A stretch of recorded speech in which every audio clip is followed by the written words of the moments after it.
زبان کے لیے حالات سازگار ہوتے ہیں یا ناسازگار ہوتے ہیں، اس کا ایک ہی سبب ہوتا ہے، وہ ہے سیاست۔ جہاں سیاست کا داؤ زبان کے خلاف چلے، زبان کے لیے مشکل دن آ جاتے ہیں۔ ایک سنوبش رویہ، نکچہا پن زبان کے تعلق سے لوگوں میں ہوتا ہے، یہ غلط ہے۔ زبان کی کئی سطحیں ہوتی ہیں، کئی روپ ہوتے ہیں، اور ہر روپ لائق احترام ہے۔ کسی زبان کے روپ کا آپ مذاق نہیں اڑا سکتے۔ کرشن چندر کی نثر شبخون مارتی ہے، وہ نثر، اور ایسا شبخون مارتی ہے کہ میرا دعویٰ ہے کہ تعمر آدمی اس کے طلسم سے نکل نہیں سکتا۔ بالکل۔ ہمارے ترقی پسند ادیب جو تھے، انہوں نے صنعتی معاشرے کی جتنی بدعنوانیاں ہو سکتی ہیں، اس کے جتنے مضر اثرات ہو سکتے ہیں معاشرے پر، ان پر لکھا، ان موضوع بنایا اور خوب لکھا، اچھا لکھا۔ باطن پر جو گزری ہوگی، انہوں نے باطن سے کم واسطہ رکھا۔ زبان ترسیل کا کام ہے، زبان کا، اس سے زیادہ کچھ نہیں ہے، اور اگر ترسیل مکمل ہو رہی ہے تو یہ قابل تعریف ہے اور قابل تعظیم ہے۔ وقت کے ساتھ سب کچھ بدل جاتا ہے، وہ ایک قدرت کا نظام ہے، ایک دائرہ ہے جو پورا ہوتا ہے، لیکن جو ایکسٹرنل فورس کی طرح کیپٹلسٹ نظام نے آدمی پہ شبخون مارا ہے، وہ تو انسان کا اپنا کہنا چاہیے کہ لادا ہوا عذاب ہے۔ آپ دیکھ رہے ہیں ریختہ فاؤنڈیشن کی بہت خاص پیشکش روبرو۔ میں ہوں معید رشیدی۔ ریختہ روبرو سیریز میں آج ہمارے ساتھ موجود ہیں مشہور افسانہ نگار، نقاد اور استاد پروفیسر معین الدین جناح بڑے۔ آئیے ان سے ملتے ہیں، ان سے باتیں کرتے ہیں۔ معین الدین جناح بڑے صاحب، ریختہ روبرو سیریز میں ہم ریختہ فاؤنڈیشن کی جانب سے دل کی گہرائیوں سے آپ کا خیر مقدم کرتے ہیں۔ بہت بہت شکریہ معید صاحب۔ آپ نے ظاہر ہے افسانے لکھے، بے حد عمدہ افسانے لکھے، اور تعبیر کے نام سے وہ افسانے شائع ہوئے۔ جی ہاں۔ آپ نے تنقید لکھی، بیانیہ کی روایت بے حد اپنے زمانے کی مقبول کتاب، اور جب بیانیہ پر مباحث کا آغاز ہوا تھا تو اس ضمن میں وہ کتاب بھی موضوع گفتگو بنی تھی۔ آپ نے عاجز اورنگ آبادی پر پی ایچ ڈی کا مقالہ لکھا۔ تو آپ کی شناخت کا بنیادی حوالہ یوں تو افسانہ ہے، صحیح بات، فکشن ہے، صحیح بات، لیکن آپ کا ایک بیک گراؤنڈ چونکہ تدریس کا ہے، تو تنقید بھی آپ کی ذات سے بالکل یوں کہیں کہ ہم رشتہ ہے۔ جی ہاں۔ تو افسانہ پھر تنقید، ہم آپ کی زندگی کے جو مختلف حوالے ہیں ان سب پر گفتگو کریں گے۔ ضرور۔ غالباً 1957 کا یہ واقعہ ہے جب آپ کرناٹک کے بیلگام ضلع کے چکوڑی میں آپ کی ولادت ہوتی ہے۔ جی۔ تو ہم یہ چاہتے ہیں کہ ہماری گفتگو کا آغاز یہاں سے ہو۔ بہت خوب، بہت خوب۔ اگر شروع ہی سے بات شروع کرنی ہے جی، اور آپ چاہتے ہیں تو یہی صحیح۔ چکوڑی بیلگام ضلع میں اس وقت تو تعلقہ تھا، اب وہ خود ایک ضلع بن گیا ہے۔ وہاں میری نانی، بلکہ میری امی کی خالہ تھیں، اور میری اپنی نانی بہت جلد امی کے بچپنے میں انتقال کر گئی تھی، تو ہمارے لیے تو امی کی خالہ ہی نانی ہیں۔ دیکھیے، یہ 20ویں صدی کی کہ دوسری اور تیسری دہائی کا وقت تھا، جب وہ چکوڑی کی اردو مسلم گرلز ہائی اسکول کی پرنسپل یا ہیڈ میسٹریس تھی۔ اچھا، اب سمجھے 1925 یہ بہت بڑی بات ہے اس زمانے میں خواتین کا اس طرح۔ جی، آج ویمن امپاورمنٹ کی ہم باتیں کر رہے ہیں، جی جی، لیکن اس زمانے میں اور باقاعدہ ٹیچرز ٹریننگ انہوں نے پونا کے ایجوکیشن کالج سے کی تھی، اور پھر میری دادی ہمارے آبائی گاؤں کرچی شریف میں وہ گرلز ہائی اسکول کی پرنسپل اور ہیڈ میسٹریس تھی۔ اچھا، اب آپ سمجھ لیجئے کہ یہ وہ زمین ہے جہاں سے ہم اٹھے. دونوں طرف علم کی قدر تھی اور علم کی روشنی پھیلی ہوئی تھی. ہمارے دادا حضرت خود عربی اور اردو کے بڑے ماہر تھے. عربی ان کی اہل زبان کی سی تھی. اور تصوف کا بھی ایک سلسلہ. تصوف کا ہمارا سلسلہ جنیدی جو مسل کہنا چاہیے کہ نسباً تو ہم جنیدی ہیں، پراپر حضرت سراج جنید رحمۃ اللہ علیہ کے نسباً جنیدی ہیں. اور ہمارے یہاں وہ کہنا چاہیے کہ سلسلہ میرے دادا تک قائم تھا. جنیدی اور قادری سلسلے کے وہ کہنا چاہیے کہ ان کے مریدین کا حلقہ بہت وسیع تھا دادا حضرت کا. اب ایک جدید تعلیم ہوئی ہائی اسکول کی پرنسپل شپ اور ہیڈ مسٹریس شپ.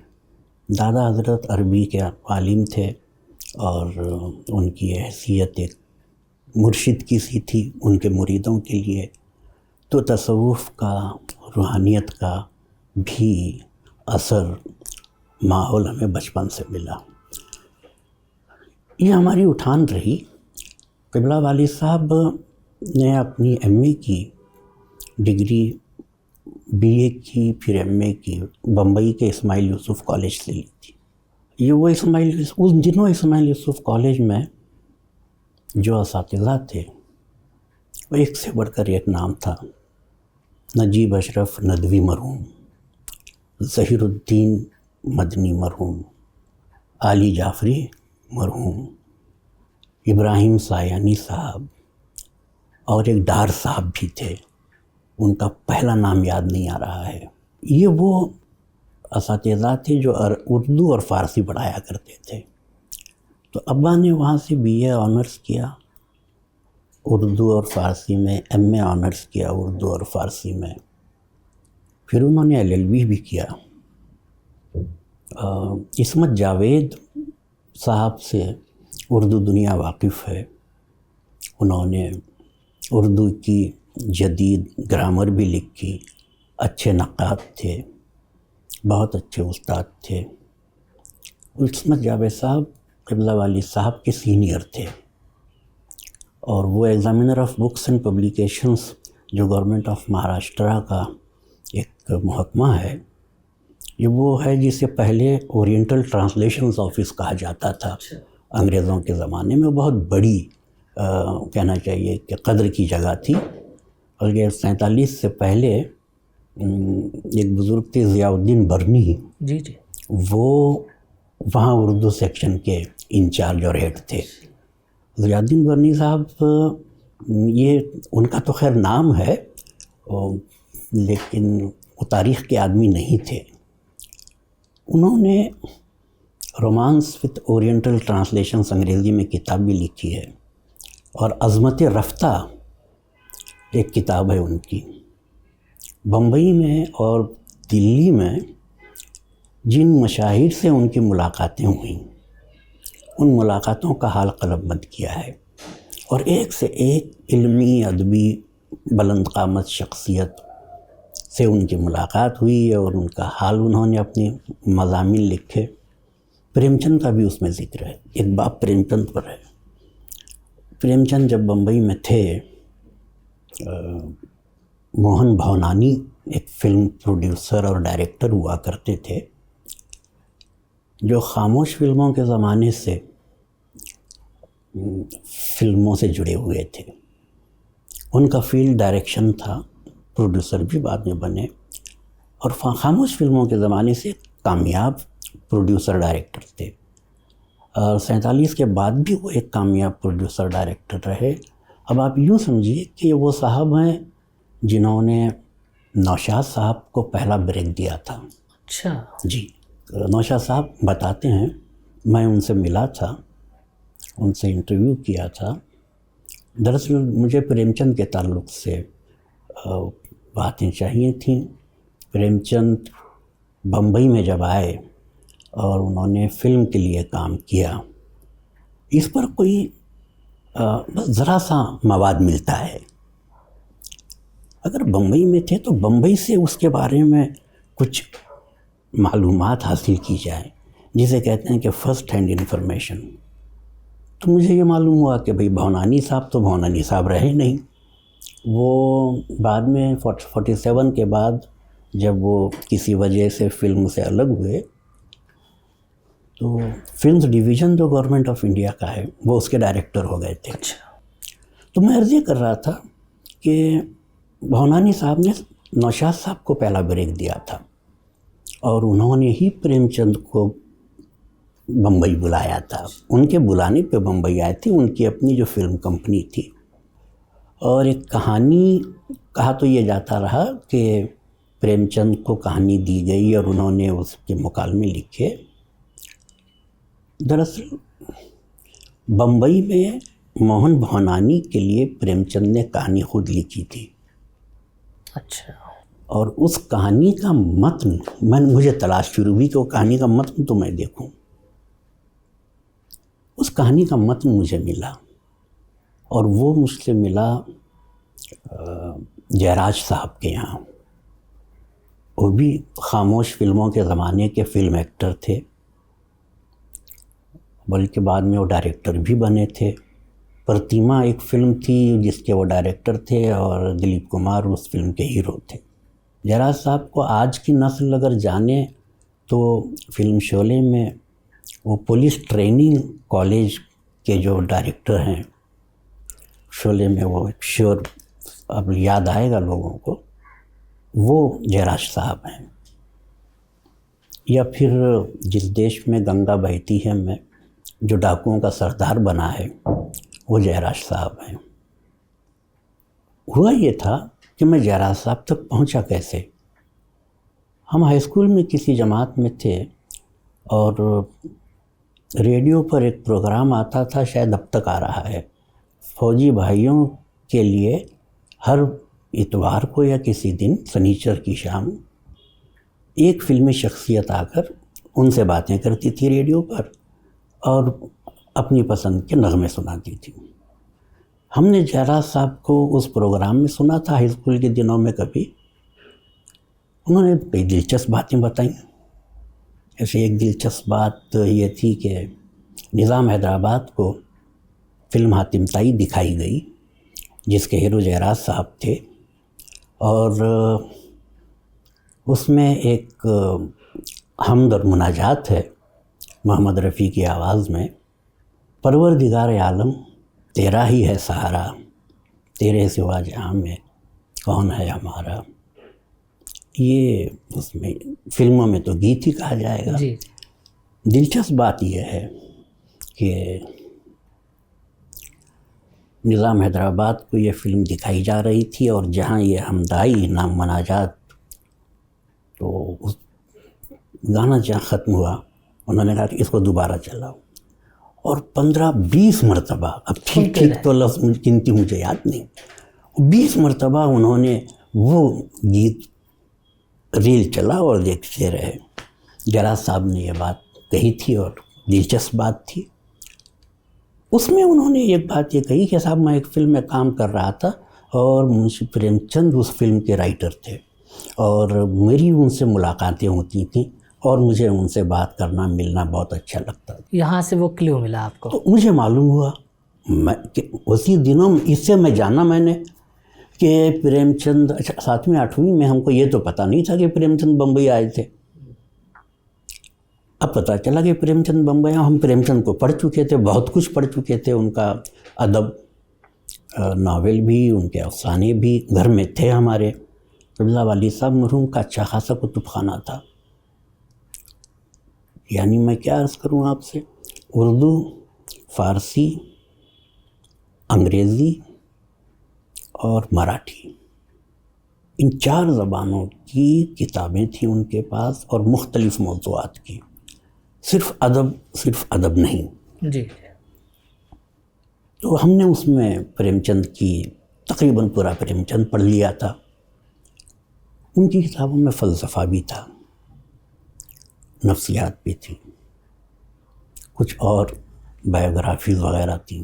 ان کے دلچسپی کے موضوعات بڑے سنجیدہ ہوا کرتے تھے، بڑے سنجیدہ مزاج تھے قبلہ والی صاحب. اور کئی باتیں تو زندگی کی انہوں نے بول کر نہیں سکھائی ہمیں، عمل سے دکھایا. ہم ان کو دیکھتے رہے اور ہم سب سیکھتے اور سمجھتے رہے.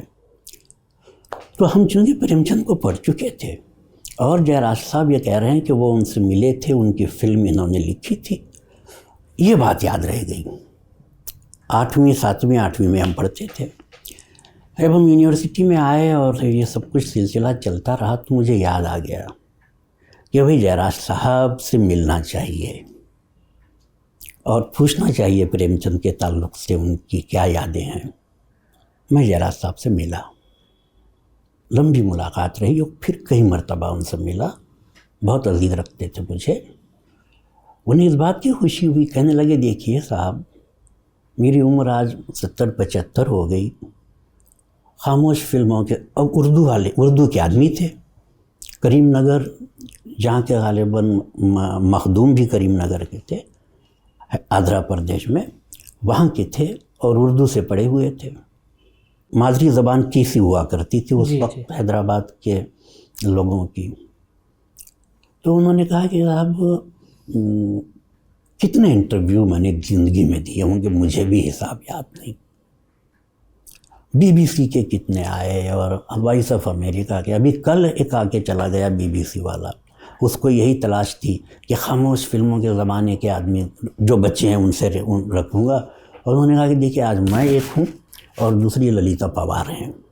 ہم دونوں اس وقت کام کرتے تھے اور ہم دونوں کے علاوہ اب کوئی نہیں رہا خاموش فلموں کے زمانے کا آدمی. ہاں ایک نیام پلی ہے،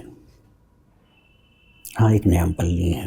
میں نے شروع میں آپ سے جو کہا وہ کہ جس دیش میں گنگا بہتی ہے کہ ڈاکوؤں کے سردار کا رول جے راج صاحب نے کہا تھا، وہ میں نے غلط کہا تھا. نیام پلی صاحب ڈاکوؤں کے سردار بنے تھے. تو انہوں نے کہا وہ نیام پلی صاحب ہیں. میں نے کہا وہ کہاں رہتے ہیں، کیونکہ وہ بھی اس فلم میں تھے، پریم چند اور بانانی والی فلم میں. تو کہنے لگے میرے گھر سے ذرا فاصلے پر ہے اور میں آپ کو پتہ دے دوں گا، آپ کے وہاں پہنچنے کا انتظام کر دوں گا، پہلے ہم اپنی باتیں کر لیں.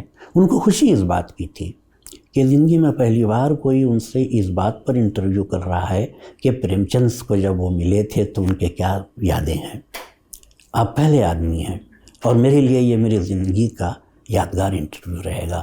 اور اس عمر میں پہلے کبھی اتنے دنوں میں کوئی نہیں آیا میرے پاس. بہت دلچسپ باتیں ہوئیں. میں نے ان کا وہ انٹرویو باقاعدہ تیار کیا، وہ انٹرویو میرے پاس رہا. انہوں نے مجھے اس فلم کا جو پبلسٹی بروشر کتابچہ چھاپا جاتا تھا میرے لیے نکال کر دیا. کہا کہ میں اس کو سنبھال کے رکھے ہوئے تھا اور مجھے یہ بہت عزیز ہے کیونکہ اس میں فلم کی کہانی ہے اور وہ کہانی پریم چند نے لکھی ہے. آپ کو فلم کی پوری تفصیل مل جائے گی. وہ جو لٹریچر ہوتا تھا اس میں یعنی تمام تفصیل، ڈائریکٹر کون ہے، پروڈیوسر کون ہے، کون سی کمپنی ہے، کتنے ٹیکنیشینز ہیں، ہر ڈپارٹمنٹ کے ٹیکنیشین کی تفصیل ہوگی. یہ سب کچھ آپ کو مل جائے گا. اور اس کو سب سے بڑی چیز جو آپ کو ملے گی وہ پریم چند کی لکھی ہوئی کہانی ہے. آپ اس کو ضرور شائع کیجیے گا. میں نے کہا آپ کے انٹرویو کے ساتھ شائع کروں گا. کہنے لگے میرے لیے بہت بڑی بات ہوگی. وہ انٹرویو اور پھر وہ اس کہانی کا متن. اچھا اس سے بڑی ایسی بات معلوم ہوئی جو پہلے نہیں جانتے تھے. وہ جو فلم مل مزدور پریم چند نے لکھی تھی، سب جانتے ہیں اس کا نام مل مزدور تھا. ہمارے محققین، ادبی محققین نے اچھا خاصا کام کیا ہے اور پریم چند اور فلم پر بھی انہوں نے کام کیا. لیکن ایک غلط فہمی، ایک غلط انفارمیشن ادبی دنیا میں چلی آ رہی تھی اور وہ یہ تھی کہ پریم چند بمبئی کی فلمی زندگی سے مایوس ہو کر لوٹ آئے اور ان کو یہ شکایت تھی کہ ان کی لکھی ہوئی چیز پردے پر کچھ اس طرح پیش کی جاتی ہے کہ وہ ان کے لیے قابل قبول نہیں ہوتی. اور پریم چند نے بھی لکھا ہے کہ ابھی وہاں تو ڈائریکٹر جو کہے گا وہ صحیح ہے. پریم چند کے یہ جملے بنیاد بن گئے. وہ یہ بات یہ کہ بھائی واقعی پریم چند ادیب اور فلم کا کمرشیل فلم ورلڈ اور ادیب کا کوئی جوڑ نہیں بیٹھتا. وہ فلم بری طرح ناکام تھی اور پریم چند کے لیے وہاں زیادہ کوئی اسکوپ رہا نہیں ایسا انہیں لگ رہا تھا. ان کی صحت کا بہت بڑا مسئلہ تھا. بمبئی جب وہ گئے تھے تو صحت کا بہت بڑا مسئلہ تھا. جیراز صاحب بتاتے ہیں کہ ان کو پریم چند نے بھی کہیں لکھا ہے کہ ان کو پیچش کی شکایت مستقل رہا کرتی تھی. یعنی فلم کی فضا اور اس شہر کی فضا دونوں انہیں گویا راس نہیں آئی اور وہ واپس چلے آئے. اس پر ظاہر ہے اس میں دیکھیے ایک بات جو کہنے کی ہے اس میں وہ یہ ہے کہ فلم اس لیے ناکام نہیں ہوئی کہ ڈائریکٹر نے اس کہانی میں اپنے حساب سے چیزوں کو توڑ مڑوڑ کر پیش کیا. جی نہیں، فلم تیار ہوئی اور جب اسے دیکھا گیا تو بہترین فلم تھی، ہر اعتبار سے بہترین فلم تھی اور سب خوش ہوئے، پورا یونٹ خوش تھا. پریم چند کو بھی خوشی ہوئی فلم دیکھ کر. جب یہ فلم سینسر کے سامنے گئی تو سینسر نے اس فلم میں کانٹ چھانٹ کی. اور ایک بات آپ سمجھ لیجئے کہ اس وقت فلم سینسر بورڈ میں بمبئی کے پولیس افسر اور بمبئی کی ملوں کے مالک اور تاجر ہوا کرتے تھے. اور یہ فلم من مزدور جو فلم تھی یہ مزدوروں کی زندگی پر منحصر تھی. ان کے ساتھ کیا ظلم ہوتا ہے، کیا استحصال ہوتا ہے، کس طرح کیا ہوتا ہے، یہ فلم انڈسٹری کے خلاف جا رہی تھی، ان کے مفاد کے خلاف فلم بن گئی تھی. اور جس سینسر بورڈ میں کاٹن ملز کے مالک وغیرہ بیٹھے ہوں وہ اسے کیوں پاس کرنے لگے؟ تو اس میں کانٹ چھانٹ نہیں ہوئی، بے تحاشا کانٹ چھانٹ ہوئی. اور فلم کے نام پہ کچھ ایسی چیز بچی جسے دیکھ کے پورا یونٹ مایوس ہو گیا. کچھ کی کچھ ہو گئی. پہلی بار وہ فلم لاہور میں ریلیز ہوئی اور اس وقت لاہور میں ہجوم کچھ ایسا تھا کہ پولیس کو بلانا پڑا تھا. اس کے بعد پھر وہ فلم فلاپ رہی اور پریم چند لوٹ آئے. یہ اصل صورتحال تھی. بہت دلچسپ یہ آپ نے یہ واقعہ بیان کیا اور اس قدر اس میں دلچسپی موجود تھی کہ میں آپ کو بیچ میں روک نہیں سکا. اور ہمارے جو ویورز ہیں ان کے علم میں یقیناً اضافہ ہوگا پریم چند فلم انڈسٹری، چونکہ آپ کا تعلق ہے براہ راست فلم اس شہر سے جو ہماری فلم نگری کہلاتی ہے. اور خود فکشن نگار آپ ہیں، فکشن کے نقاد ہیں، اور پریم چند یعنی پورا ایک سلسلہ ایسا بن رہا تھا. اور بہت کم لوگ جانتے ہیں جو آپ کو ذاتی طور پہ جانتے ہیں، وہ تو خیر جانتے ہیں کہ فکشن کی تنقید اور فکشن کے ساتھ ساتھ فلم کا کس قدر گہرا مطالعہ، گہرا علم آپ کو ہے. تو یہ ایک الگ ٹاپک ہے اور اس پر ہم گفتگو کریں گے تو ظاہر ہے صرف فلم اور وہ لٹریچر اور اس پر ہم گفتگو کرتے رہیں گے. بات میرے بچپن کی بات تھی. جی میں یہ چاہتا ہوں اس پر ہم پھر لوٹتے ہیں، اس پہ لوٹ آتے ہیں، پھر ہم لوٹتے ہیں اور اس کو اس طرح ہم اس سلسلے کو مجھے یاد ہے ہم کہاں سے ہم نے پٹری بدلی تھی. مجھے یاد ہے ہم تو کرناٹک میں تھے جی اور اس کے بعد ممبئی آنا چاہ رہے تھے جی، اور ظاہر ہے ہم بہت آگے نکل گئے، بہت آگے. لیکن میں پھر آپ کو پیچھے لے جانا چاہتا ہوں اور میں یہ جاننا چاہتا ہوں کہ یہ جو آپ کا نام ہے جی، آپ کے والد علاء الدین جناح بڑے، جی جی، اور آپ کا جو پورا نام ہے معین الدین علاء الدین جناح بڑے. یہ جناح بڑے کیا ہے؟ ذرا اس کی وضاحت کریں. بھائی یہ اکثر دوستوں نے مجھ سے پوچھا، میں یہی کہتا ہوں. کچھ دیر پہلے میں عرض کر رہا تھا کہ ہم نسباً جنیدی ہیں. حضرت شیخ سراج الدین جنیدی رحمۃ اللہ علیہ کے نسب سے ہیں ہم لوگ. آج بھی گلبرگے کے شیخ روضے میں ہمارے سلسلے کے بزرگ ہیں اور کرچی شریف جو گاؤں ہے وہ ہمارے حضرت سراج الدین جنیدی رحمۃ اللہ علیہ کے سلسلے کے بزرگ شمالی ہند سے ہوتے ہوئے دکن آئے اور کرچی میں انہوں نے قیام کیا تھا، اور کرچی کی زمین انعامی زمین تھی، ان کو عطا ہوئی تھی، اور پھر ان کی اولاد میں بعد میں وہ بڑھتی رہی۔ تو ہم جنیدی ہیں، ان کے اولاد میں، ان کے لڑکوں میں ایک صاحب تھے جنہیں وہ جناب بلاتے تھے، اور جناب کا دکن میں جناب کا تلفظ جیم مکسور کے ساتھ ہوتا ہے۔ اچھا، ہر جگہ نہیں لیکن ہوتا ہے، جناب ہو جاتا ہے۔ اور یہ بڑے فرزند کی نسل ہے، جناب بڑے ہوئے ہم، بڑے فرزند جن کا نام، جن کو جناب بلایا جاتا ہے، یہ ان کی اولاد ہے، تو یہ جناب بڑے کہلائے، یہ جناب بڑے ہے۔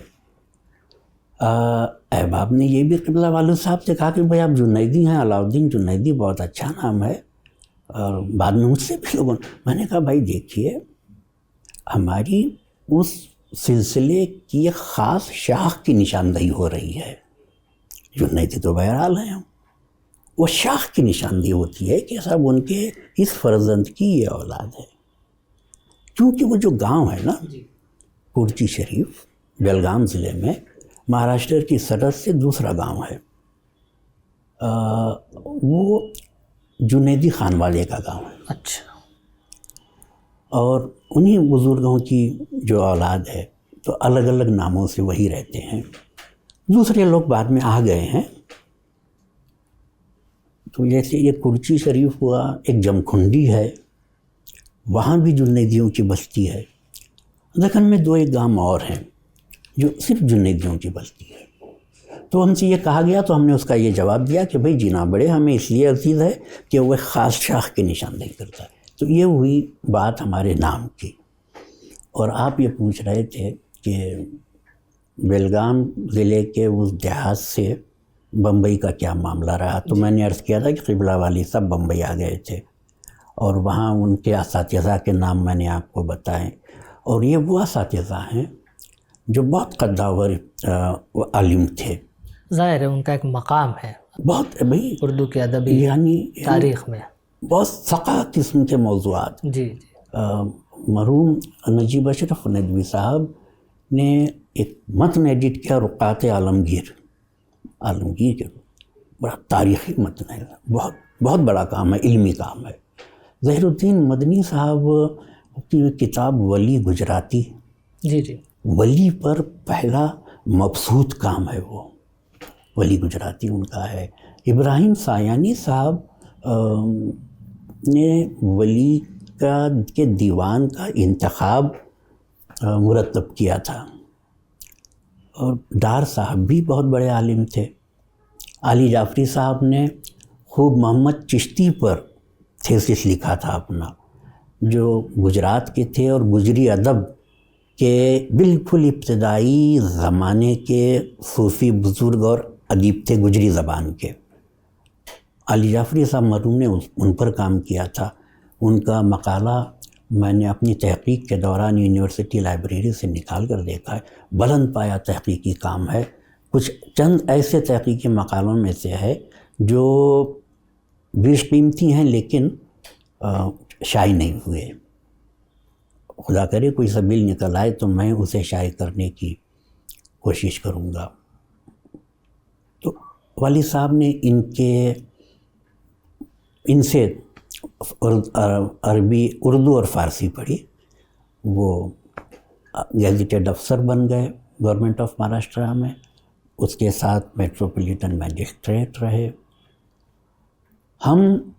ہماری پوری زندگی بمبئی میں بھی تھی، چھٹیوں میں ہم نانی کے یہاں اور دادی کے یہاں جاتے رہے، لیکن رہے بمبئی کے ہی ہم۔ وہ جو شہر ہے بمبئی، آپ کے بچپن کی بمبئی اور آج کی ممبئی، ظاہر ہے آپ کی شخصیت وہیں ایک طرح سے کہہ سکتے ہیں کہ اس کی تشکیل اسی شہر کی آب و ہوا میں، اس شہر کی تہذیب میں، اس شہر کی دوڑ بھاگ میں، اس شہر کے مسائل میں، یعنی پورا شہر آپ کے بچپن سے لے کر اب تک.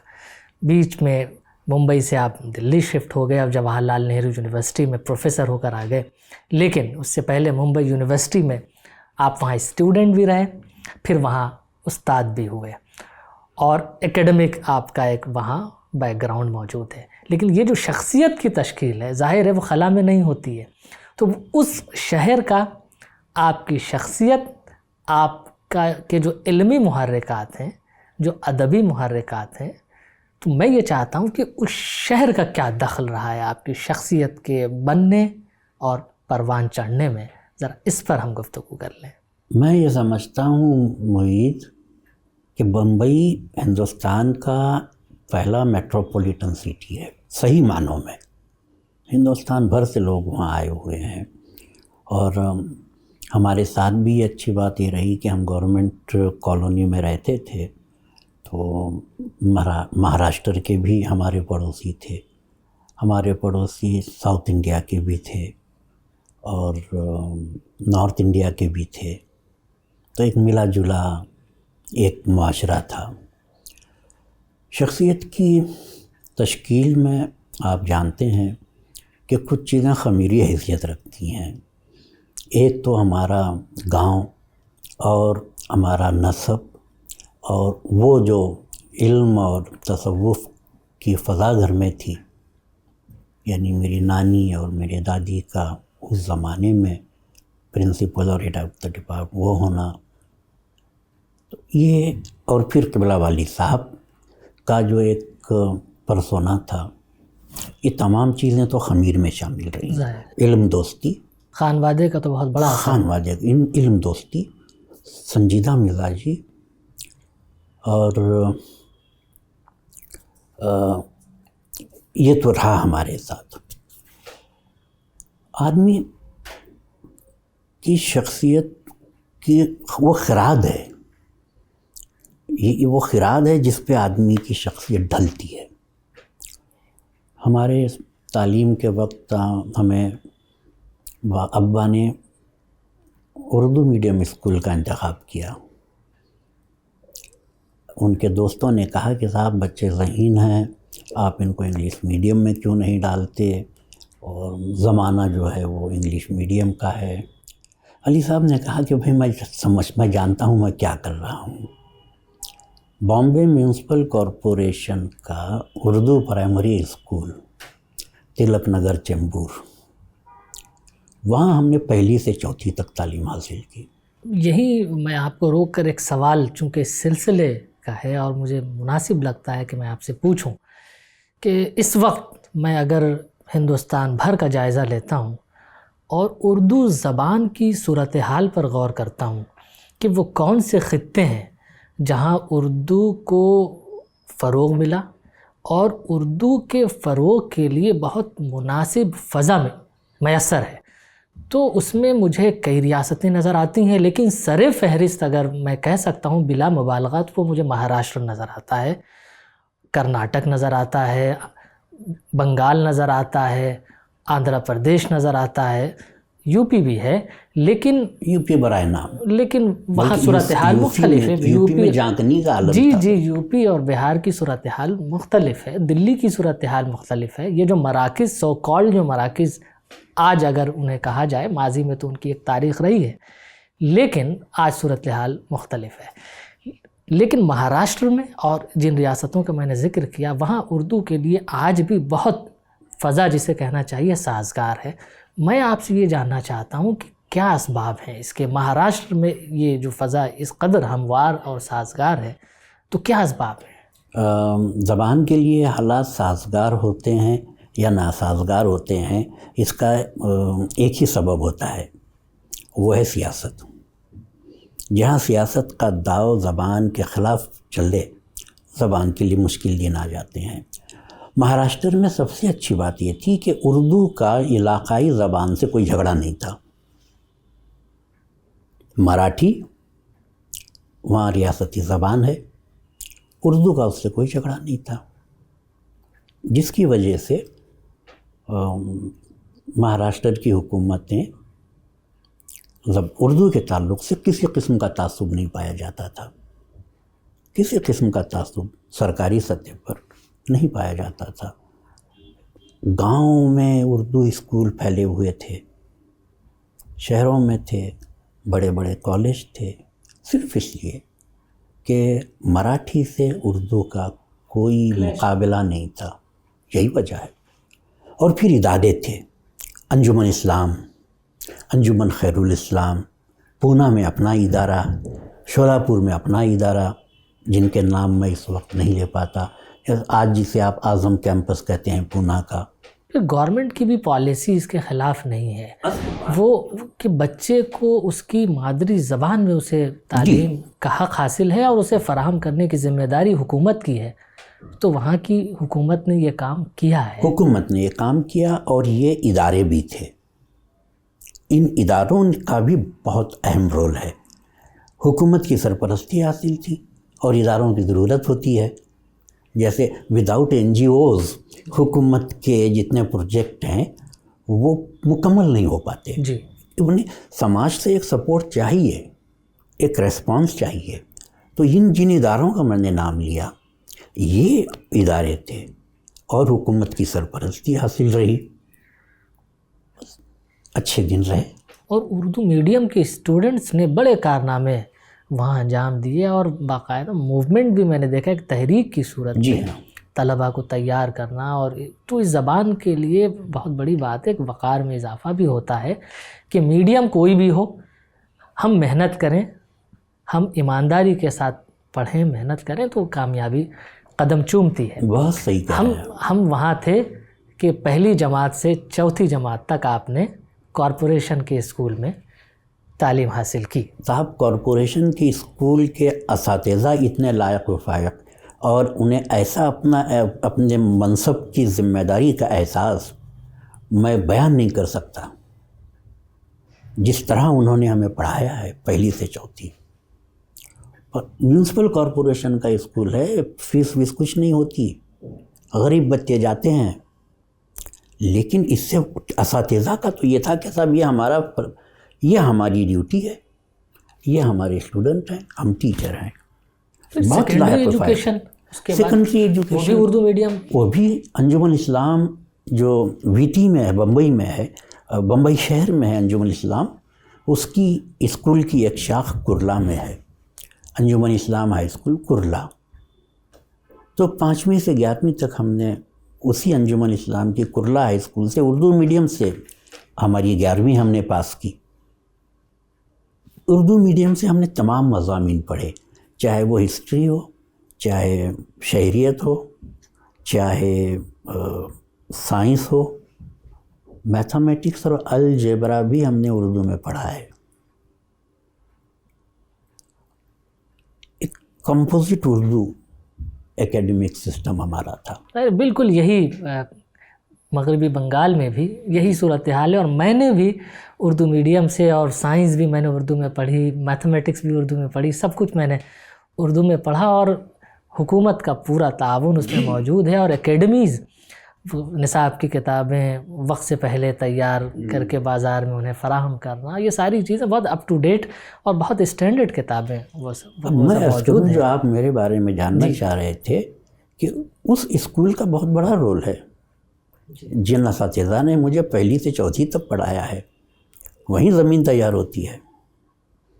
اور جب والد صاحب سے دوستوں نے کہا کہ ان کو انگلش میڈیم میں نہ ڈالیے، انہوں نے کہا کہ میں جانتا ہوں میں کیا کر رہا ہوں. تو جب ہم 5ویں اور 6ٹھی کرلا چلے گئے تو 5ویں سے انگریزی شروع ہوئی. لیکن قبلہ والد صاحب ہمیں 3ری 4تھی سے گھر میں انگریزی پڑھانا شروع کر دیا تھا اور اچھی خاصی ہماری انگریزی ہو گئی تھی. انگریزی میڈیم کی پہلی، دوسری، تیسری جماعت کی جو کتابیں ہوتی ہیں 4تھی 5ویں تک انہوں نے ہمیں گھر میں پڑھا دی تھی. تو جب ہم وہاں پہنچے 5ویں جماعت میں کرلا پہنچے انجمن اسلام ہائی اسکول میں، تو ہم تو 5ویں کر چکے تھے. اب ہمارے ساتھ یہ ہوا کہ جب ہم 7ویں میں پہنچے ہیں تو علی صاحب نے کہا کہ دیکھیے کل صبح سے فری پریس جرنل انگریزی کا اخبار آیا کرے گا ہمارے ٹائمز آف انڈیا کے ساتھ.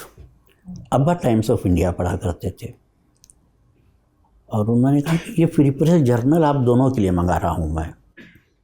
اسے فری پریس جرنل کی انگریزی بہت آسان ہوتی تھی، بہت آسان ہوتی تھی. وہ اخبار آج بھی نکلتا ہے لیکن برائے نام نکلتا ہے، اس کی اپنی ایک سیاست ہے، اس میں ہم نہیں جاتے کیا ہے.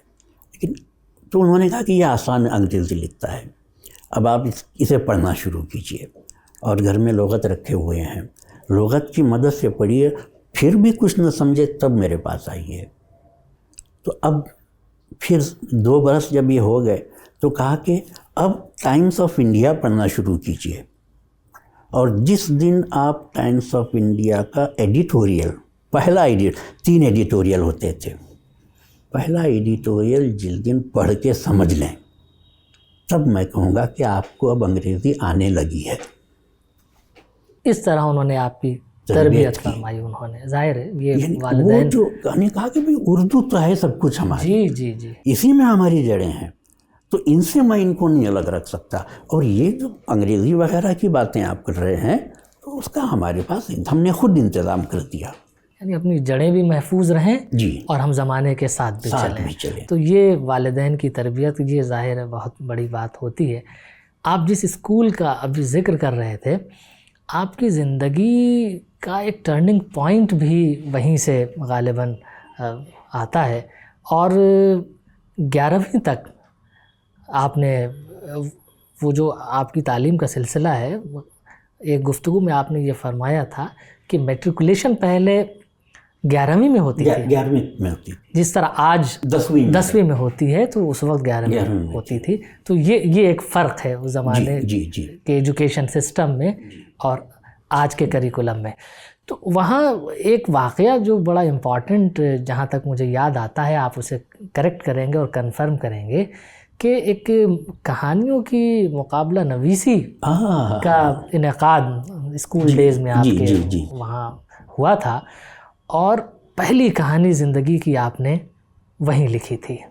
وہ اور اس مقابلے کے ججوں میں اس وقت کے بہت بڑے افسانہ نگار راجندر سنگھ بیدی وہ اس مقابلے کے جج تھے. تو یہ کیا واقعہ رہا ہے؟ میں عرض کروں آپ کی خدمت میں، وہ 11ویں کے بعد کالج کے دنوں کی بات ہے. اچھا. اور اس سے پہلے اگر آپ اجازت دیں تو ابھی جو ہماری گفتگو ہو رہی تھی تو 2-3 منٹ میں اس کو جاری رکھوں اور پھر کالج کی طرف آؤں. تو قبلہ والی صاحب نے اردو میں ہماری جڑیں رہیں، ان کی وجہ سے انگریزی انہوں نے ہمارے لیے اچھی خاصی بن گئی ہے ہماری. ایک اور بات جو انہوں نے ہمیں سمجھائی، زبان کا شعور. انہوں نے کہا کہ بیٹا ہم نے آپ کو اردو سے تعلیم دی ہے اور ہم دکن کے اس گاؤں سے تعلق رکھتے ہیں اور دکنی ہماری مادری زبان ہے. تو جس طرح یہاں ہم نے اردو کو عزیز رکھا ہے، دکنی مادری زبان ہے، اس سے ہم الگ نہیں ہو سکتے. تو ہم گھر میں دکنی ہی بولتے رہے. اب اس کے بعد ایک بات انہوں نے ہم سے یہ کہی کہ دیکھو بیٹا، جب آپ اندرون خانہ ہوں گے تو آواز کو مذکر ہونا چاہیے، کیونکہ دکنی میں آواز مذکر ہے. اور جیسے آپ ڈرائنگ روم میں آتے ہیں اس کو مؤنث ہو جانا چاہیے. اور انہوں نے کہا کہ ایک سنوبش رویہ، نک چڑھا پن زبان کے تعلق سے لوگوں میں ہوتا ہے، یہ غلط ہے.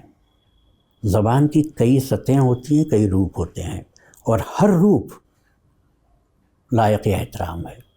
کسی زبان کے روپ کا آپ مذاق نہیں اڑا سکتے.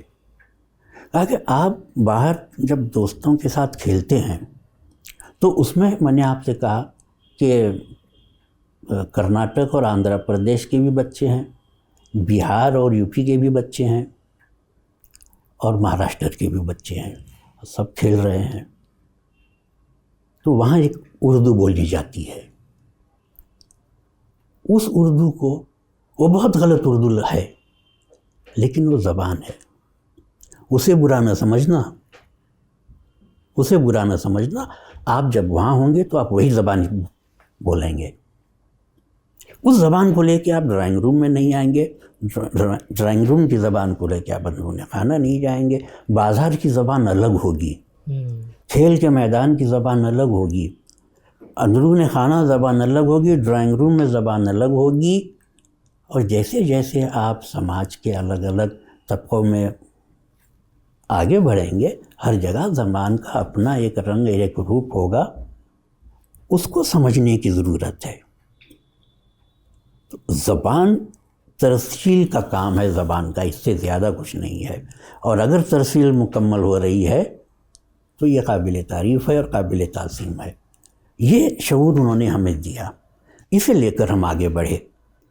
اب ہماری پرائمری اسکول میں اور ہائی اسکول میں بھی جو ہمارے ہم جماعت ہوتے ہیں، ان میں سے اکثر وہ ہوتے تھے جو وہی بمبئیا اردو بولتے تھے۔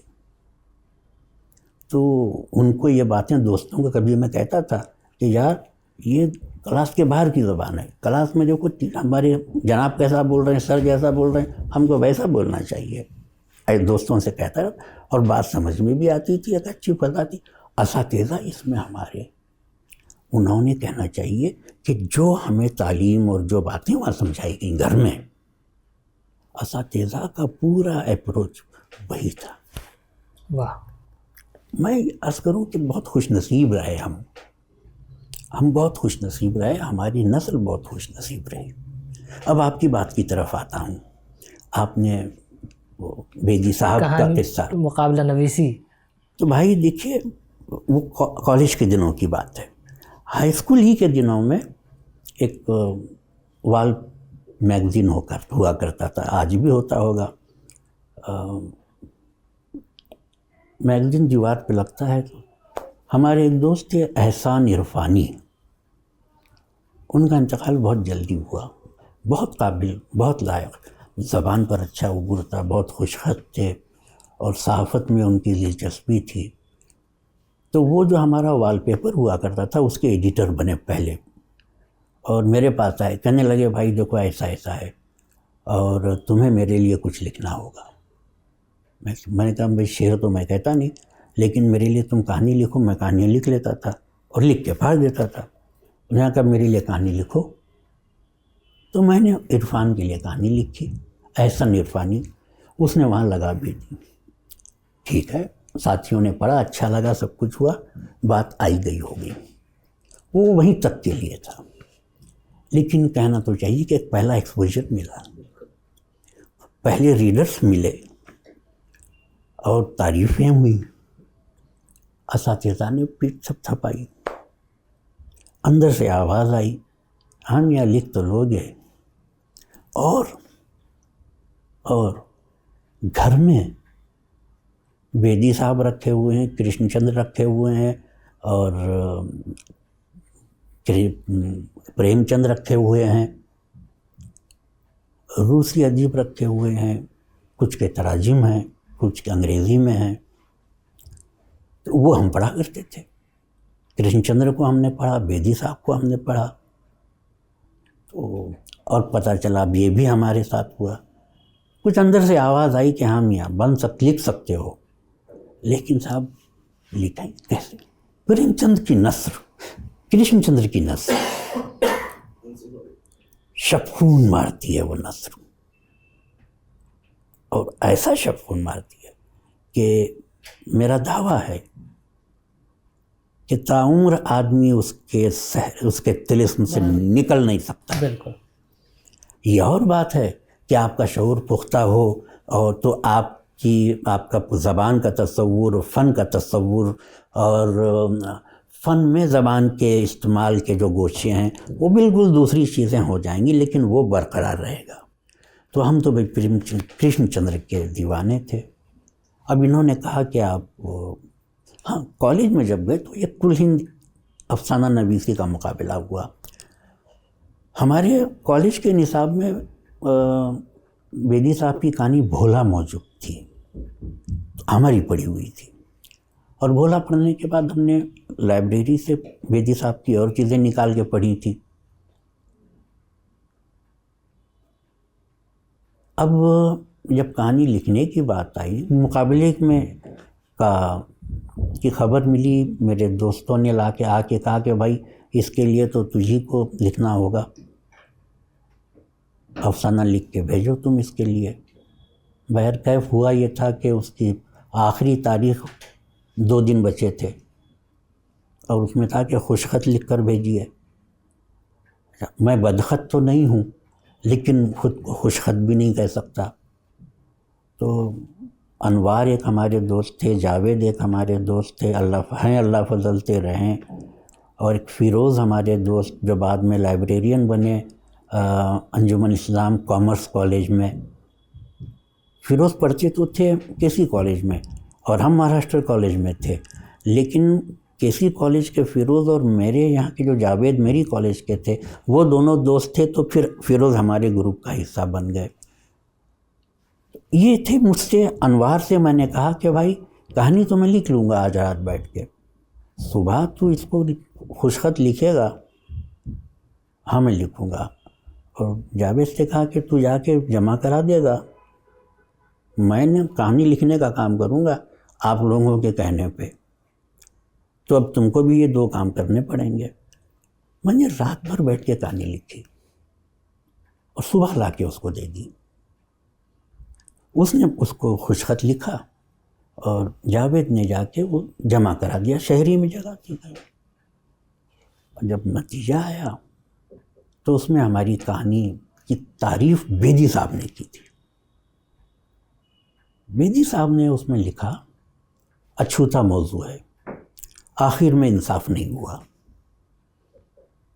اب ہم نے پڑھا کہ بھئی آخر میں انصاف نہیں، تو 2-3 جملے جو تھے وہ زائد تھے۔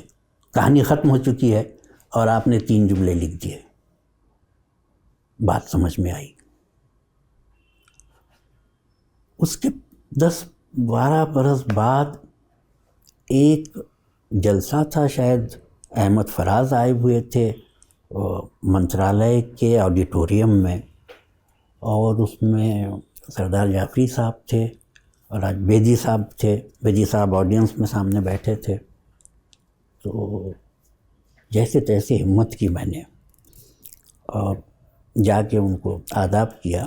وہ بیٹھے، وہ بالکل سائٹ کی ان کی تھی قطار کا، تو وہاں میں جھک کے بیٹھا اور میں نے کہا کہ میرا نام معین الدین جناح بڑے ہے، اور شاید میری کہانی، کہنے لگی جی وہ کہانی آپ کی مجھے یاد ہے، اور آپ نے آخر میں 2 جملے بے وجہ لکھے تھے، اور وہ آپ نہ لکھتے تو آپ کو پہلا انعام ملتا۔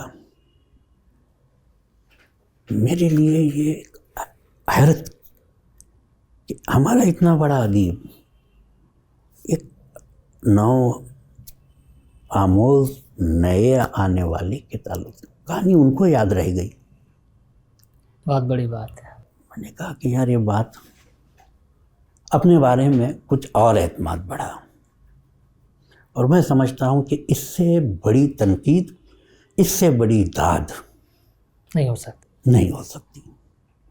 اچھا، یہ جس زمانے کا یہ واقعہ ہے، ظاہر ہے ادبی طور پر آپ نے اپنا جسے کہتے ہیں ادبی شعور، وہ تو ظاہر پروان وہ چڑھ رہا تھا، اور ایک طرح سے آپ کہانی لکھ چکے تھے اور کہانیوں سے دلچسپی پیدا ہو چکی تھی، اور تقریباً طے کر لیا تھا کہ یہ میں کہانی لکھ سکتا ہوں اور یہ میدان میرے لیے سازگار ہے۔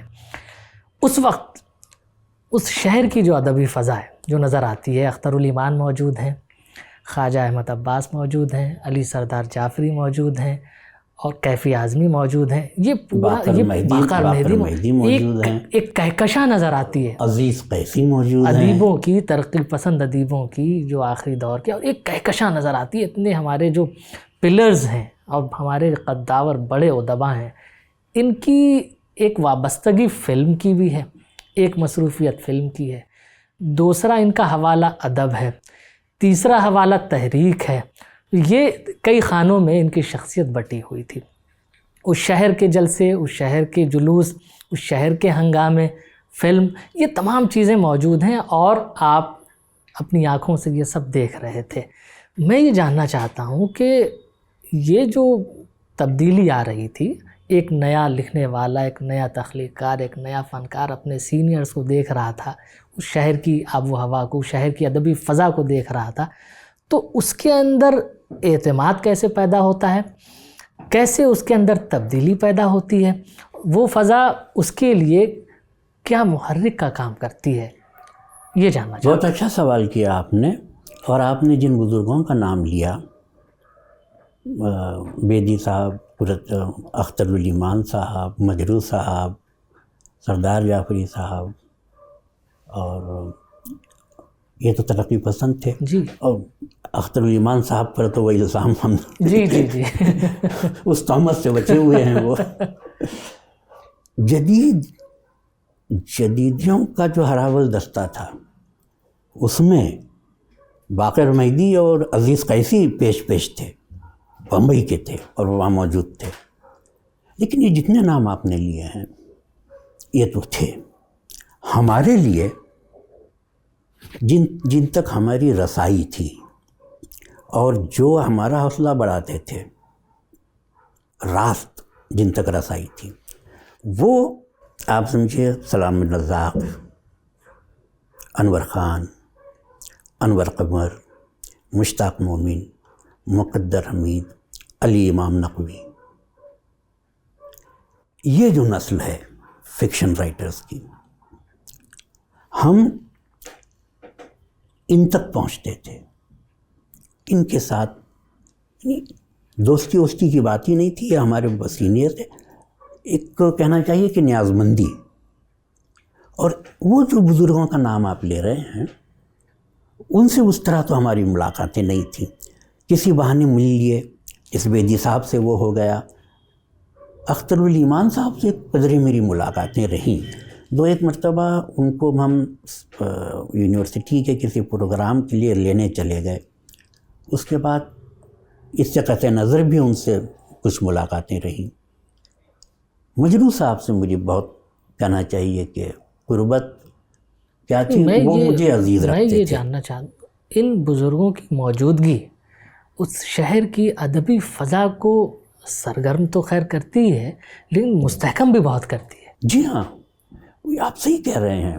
اور اس میں نئے لکھنے والے کے لیے تو صاحب نہیں، وہاں ان کا ہونا تشویق اور تحریک کا باعث ہے. جی، ان کو دیکھ کر یا تو ہو سکتا ہے کہ ارے بھائی ہم کیا لکھ سکتے ہیں، آدمی اتنا گھبرا جائے، اس کے اندر کا اعتماد ڈگمگا جائے.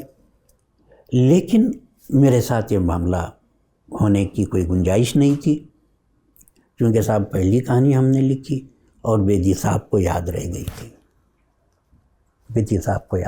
تھی. مجھے اندر اعتماد رہا. اور میں نے جن میرے سینئرز کا نام لیا، وہ میرے لیے بڑی حوصلہ افزائی کرتے تھے. ایک وائبرنٹ اردو کلچر تھا، ظاہر ہے، جو اب نہیں رہا. ہم کو یہ محسوس ہوتا ہے کہ ہم اردو میں سانس لے رہے ہیں. ہم شہر میں چاہے جہاں جائیں، ہم اردو میں سانس لے رہے ہیں. یہ بہت بڑا احساس تھا جو اب نہیں رہا. یعنی جو پہلی نسل آپ نے نام گنوائے اور دوسری نسل جن کا میں نے نام گنوایا، اب اس دوسری نسل میں سے بھی ہمارے کئی بزرگ سینئر چلے گئے. اللہ رکھے سلام صاحب ہیں، سلام الرزاق صاحب، انور قمر صاحب ہیں.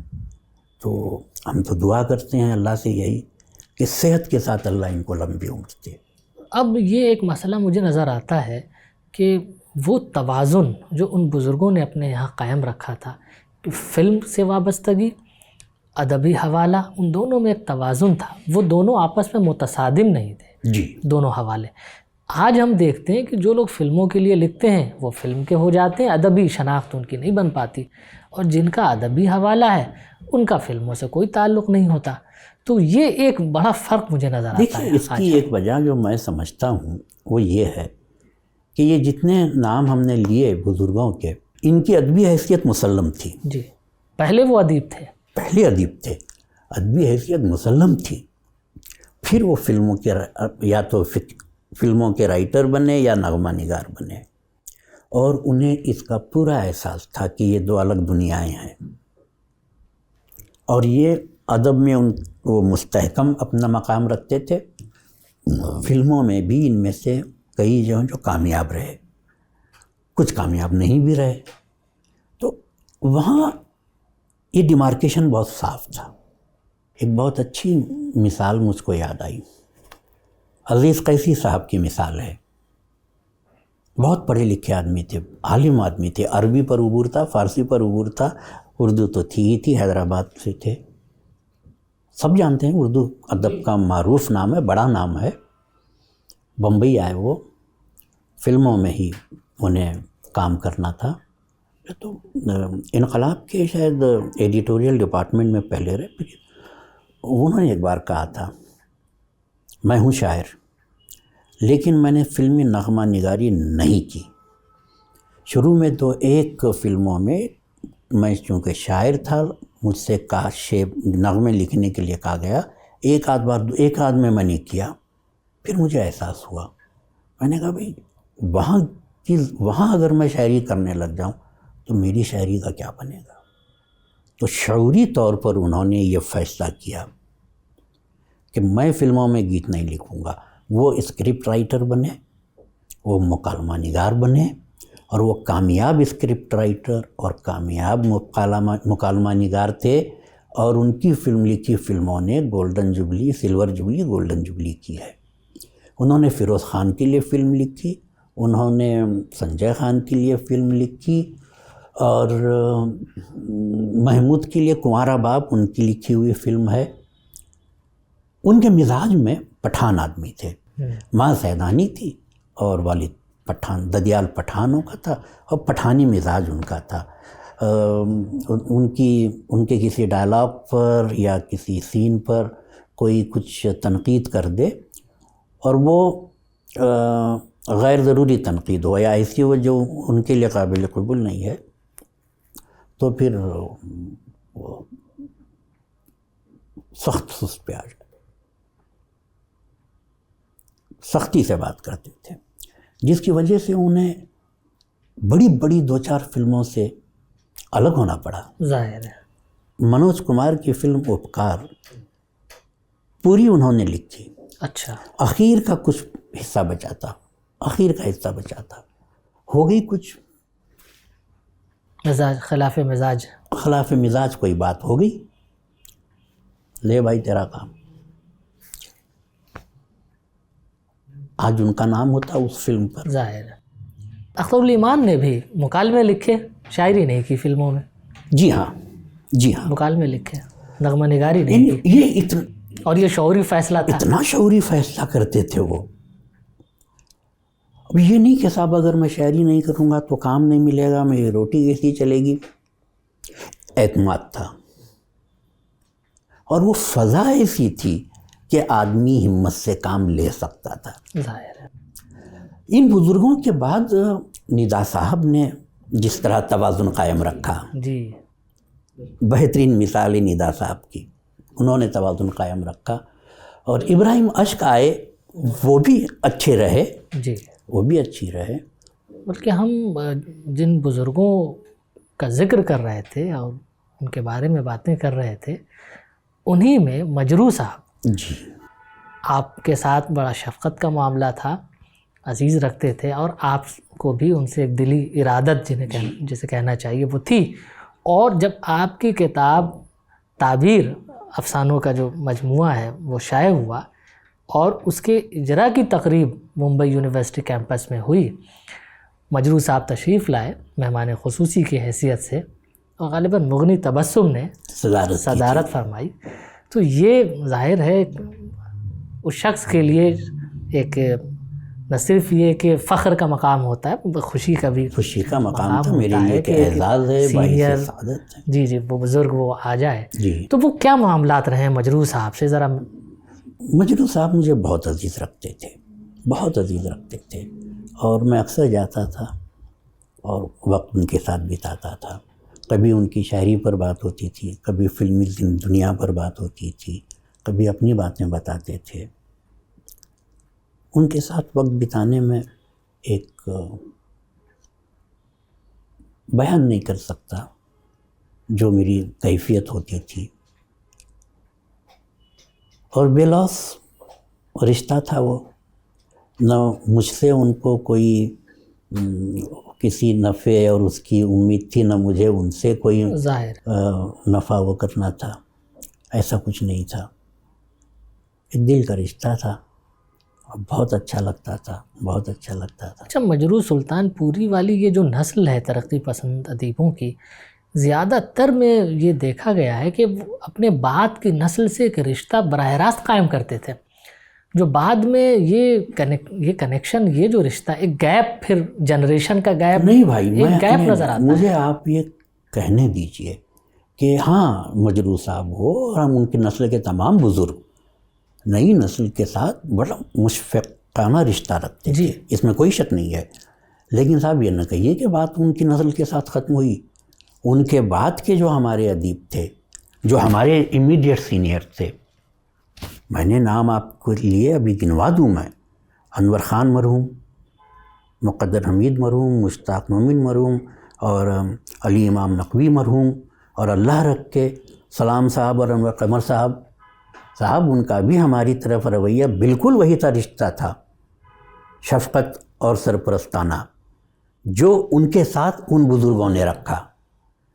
اور ان کے بعد کی نسل میں سے مجھ سے اور دو چار تھے جو ان بزرگوں سے اسی طرح راست ان کا ملنا جلنا تھا. تھے ایسے. یہ نہیں ہے کہ وہ رشتہ ختم ہوا. میں آپ کی خدمت میں یہ بھی کر دوں، آج کی تاریخ میں جو ہمارے سینئر بیٹھے ہیں، ان کے جتنے جونیئر ہیں، انہوں نے وہی رشتہ قائم رکھا ہے. اب یہ سریندر پرکاش، آپ جہاں رہتے تھے ممبئی یونیورسٹی کے کیمپس میں، اس سے کچھ ہی فاصلے پر، بلکہ زیادہ فاصلے پر ان کا مکان نہیں تھا، روڈ کے اس طرف تھا. اور آپ سے ان کے تعلقات ظاہر ہے بہت قربت کا جسے تعلق کہتے ہیں وہ تھا. وہ اکثر ملنا جلنا اور گھریلو قسم کا تعلق، بلکہ میں کہہ سکتا ہوں. تو ہمارا اتنا اہم افسانہ نگار، اتنا سینئر افسانہ نگار، جدیدیت کا ایک نمائندہ افسانہ نگار، جس نے دوسرے آدمی کا ڈرائنگ روم اور بجوکا جیسی کہانیاں دی ہیں، ہم چاہتے ہیں وہ شخص اپنی ذاتی زندگی میں کیسا تھا، اس پر آپ گفتگو. بھائی ایسا ہے، بڑا دلچسپ وہ ہے واقعہ. میں یونیورسٹی کیمپس شفٹ ہو گیا رہنے کے لیے. مجھے آ کر کچھ دن ہو گئے، برس بھر ہو گیا. ایک مرتبہ یونیورسٹی گیٹ کے باہر چھٹی کے دن میں کچھ سودا لینے نکلا تھا، اور وہ سودا لے کر آ رہے تھے. انہوں نے مجھے دیکھا، رکے اور کہا کہ بھائی ایسا ہے، میں جس وقت یہاں سے گزر رہا ہوں، یہاں سے اکثر گزرتا ہوں، اور ادھر سے آپ کی بلڈنگ کی طرف سے مجھے سنائی دیتا ہے کہ محبت ترک کی میں نے گریباں سی لیا میں نے، زمانے اب تو خوش ہو زہر یہ بھی پی لیا میں نے. تو میں نے کہا کہ قبلہ، میں نے محبت ترک نہیں کی ہے، ہاں میں اس بات کا گنہگار ہوں اور آپ سے معذرت کا خواہ ہوں کہ میں حاضر نہیں ہوا آپ کی خدمت میں. یہ دیکھیے ان کا انداز تھا، ایک جونیئر سے کوئی یہ احساس دلانا کہ میاں یہی ہو اور ملتے نہیں. لیکن جس طرح انہوں نے یہ بات کہی، میں زندگی بھر نہیں بھول سکتا. اور وہ وقت تھا، اسی گھڑی انہوں نے مجھے مول لیا. میں مستقل ان کے ہاں جاتا رہا. وہ بلا تکلف میرے یہاں آ جاتے تھے، اور اکثر یہ ہوتا تھا کہ میں گیا ہوں، اور ان کا ایک رائٹنگ پیڈ تھا.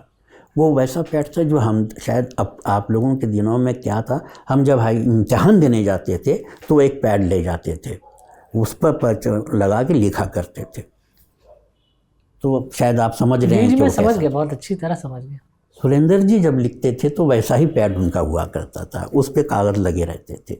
اور سریندر جی ایک خاص کاغذ استعمال کرتے تھے، کس کمپنی کا تھا یاد نہیں مجھے. وہ حاشیے جو ہوتا ہے، آپ بازار میں کہیں بھی جائیے لیفٹ ہینڈ پہ حاشیہ ہوتا ہے.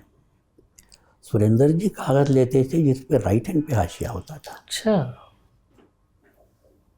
انہوں نے کہا بھی تھا مجھے، لیکن وہ نہیں یاد رہا. اچھا، وہ جب وہ لکھتے تھے تو دائیں طرف اوپر یا پھر ہاں وہاں گنیش جی کی چھبی بناتے تھے. اچھا. جی وہ بڑی فنکارانہ چھبی ہوتی تھی. گنیش جی کی چھبی, بھائی شری گنیش جی کا نام لے کر ہی آدمی منگل کاریہ کرنے نکلتا ہے, تو وہ گنیش جی کی چھبی بناتے تھے اور لکھتے تھے. اور صاحب میں نے ان کو لکھتے ہوئے دیکھا ہے, ان کا لکھا ہوا دیکھا ہے. جملہ لکھا, دوسرا کاٹتے کہیں نہیں تھے. اچھا. کبھی کاٹا نہیں, جو لکھا سو ہو گیا. اوہو. اور پورا افسانہ شروع سے آخر تک کہیں کاٹنے کی ضرورت نہیں پیش آئی. یہ تھا ان کی. تو صاحب میں گیا ہوں کہیں نہ کہیں, افسانہ ہو رہا ہے بھائی, افسانہ ہو رہا ہے. مجھ سے بیٹھ کے باتیں کی, اور بھابھی بھی آ جاتی تھیں, بڑی شفقت فرماتی تھیں میرے ساتھ. اور جلیش, ڈمپل ان کا لڑکا, نام ڈمپل کا جلیش ہے, اور ان کی بیٹی وندنا, وہ دونوں تھے. بلکہ گھر میں اتنے میرے قریبی مراسم ہو گئے تھے کہ ان دونوں کو میں نے اردو پڑھانا شروع کیا تھا. اچھا. ان دونوں کو. تو اب ہوتا یہ تھا کہ ٹھیک ہے صاحب, پھر میں گیا. 2-4 دن بعد پھر گیا ہوں تو ابھی کہانی آگے بڑھی ہے. اور پھر پتہ چلا کہ کسی شام وہ آ رہے ہیں میرے گھر, اب سنو کہانی. اور وہ کہانی پڑھ رہے ہیں. اور پھر دوسری کہانی ہو رہی ہے, میں جاتا ہوں تو کہنے لگے ہو گئے بھی, کہانی سنو. تو ان کے اس دور کی تمام کہانیوں کا میں پہلا سامع رہا ہوں. بہت ہی گہری شخصیت, بہت گہری شخصیت, بیان کرنے کے لیے لفظ نہیں ہے. زندگی میں جو کچھ ہو رہا ہے کہانی ہے, لیکن جو کچھ ہو رہا ہے اسے کہانی ہر شخص نہیں بنا سکتا. وہ جو کہتے ہیں کہ وقت بدلا اور سب کچھ بدل گیا, پڑھتے تھے, آج ہم دیکھ رہے ہیں, ہم اس بدلے ہوئے وقت کو میں جی رہے ہیں اور اس پچھلے وقت کو یاد کر رہے ہیں. فن پارہ وہی فن پارہ ہے جس میں آرٹ اور کرافٹ ایک جان ہو جائیں, اور آپ یہ نہ دیکھ سکیں کہ اس میں کہاں آرٹ ہے اور اس میں کہاں کرافٹ ہے. وہ جو ایک خالی پن کی کیفیت تھی, الفاظ کا نہ ہونا, اس نے اس کہانی کو جنم دیا جسے ہم تعبیر کہتے ہیں. ہم کو لگتا ہے کہ ہمارے زمانے میں ان قدروں کا زوال ہوا ہے, یہ کرائسس آف ویلیو سسٹم ہو گیا ہے.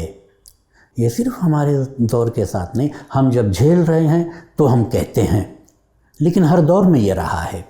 اگر میں قاری کو نیا نہیں دے رہا ہوں تو میں اس پر ظلم کر رہا ہوں. I am taking in for granted. I respect my readers.